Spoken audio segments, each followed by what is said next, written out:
I think what really clicked for me was if you want to change the conversation, you have to show up to the conversation.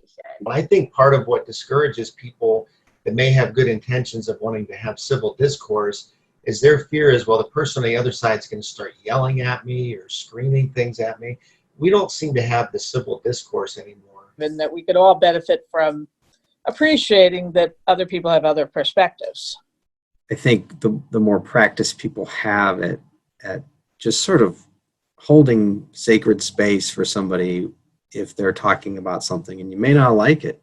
You just may not like it, but that's okay. I like to seek out people that have differing opinions. And I think a lot of people don't like that. I like to be challenged, not in a negative way, but I think if you're not critically looking at your thoughts, or you can get so encapsulated that if you don't engage with people that think differently, even if you ultimately disagree with them, at least you can say, wow, I hadn't thought of it that way, or they have a different perspective.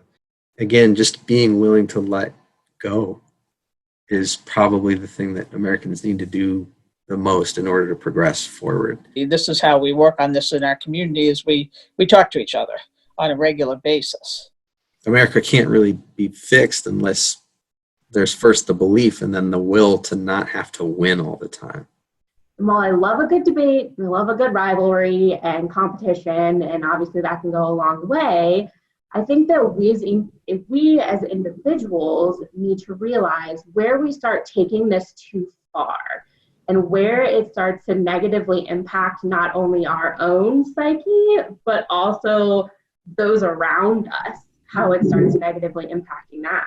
So maybe respect for other people's perspectives and respect for the fact that, we can get along even if we think differently about taxes or something. So I think that's the absolutely critical thing that has to occur. You have to be able to have civil discourse. But when you're trying to reach across the aisle or you're trying to understand someone, you have to put those things on pause and listen with your heart instead of your head. And I'm hoping that's what people are going to start doing.